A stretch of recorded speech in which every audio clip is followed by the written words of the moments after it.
When I said that the Taliban's weapons come from Russia, what I probably actually meant is that they came especially from Iran. And Iran has this fantasy of the Shi'a world fighting against the Sunnis and the Americans and the non-believers and winning. And they wanted to give a lot of weapons to the Taliban so that the Taliban could take over Afghanistan, especially now the Americans are gone, and they can use Afghanistan in the event of a war, and they would have the Taliban on their side because is the Taliban very good at war? Um, are the Afghanis very good fighters? Um, the Afghanis are. I don't think anybody in the world thinks the Afghanis are weak fighters. They're kind of like Mike Tyson with guns because you don't need to be a giant ripped buff guy to shoot a gun, and the Afghanis are kind of known for being hardy, um, very very strong warriors, and that's why I kind of want the Afghanis on my side during World War III. And the problem is, I don't know how possible that would be um, in the event because of Iran and Lebanon. Um, Lebanon or Lebanon is kind of run by religious nuts, and I tend to think of them as like I think of the Lebanese people as super chill.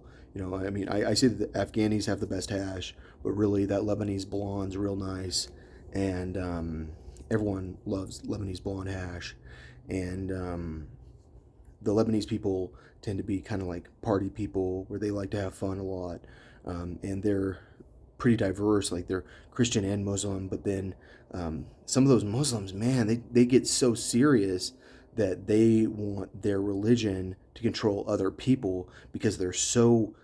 They believe that if only everyone else followed the rules they follow, then the world would be okay. But the only problem is that the freaking women will not wear hijabs all the time. If only these women wear hijabs, everything would be okay. But for some reason, the freaking women won't wear hijabs. I just need to choke all the women and make them mad. Wait, no, that's not how all of them are. But some of them can be a um,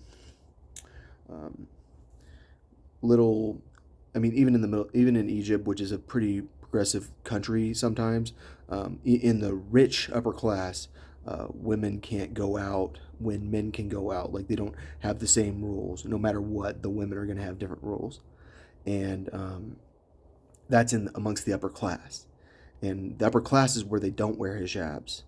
Like it's a status symbol that you don't wear a hijab. Um, in the lower class and the middle class, they wear hijabs always, or not always, but pretty much always.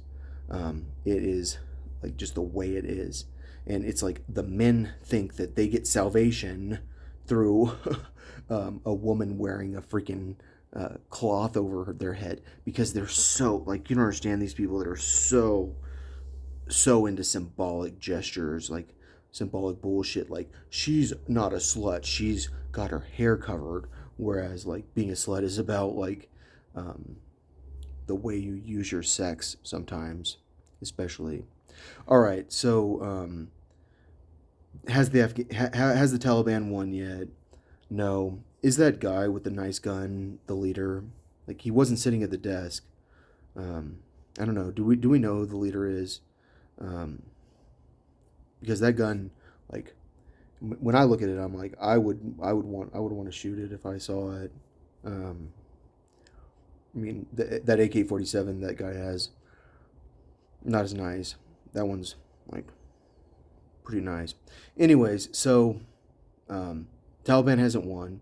I feel like a lot of people in Afghanistan are like me, and they think that if they have a society that is threatened that much by a group of people, they will fight them.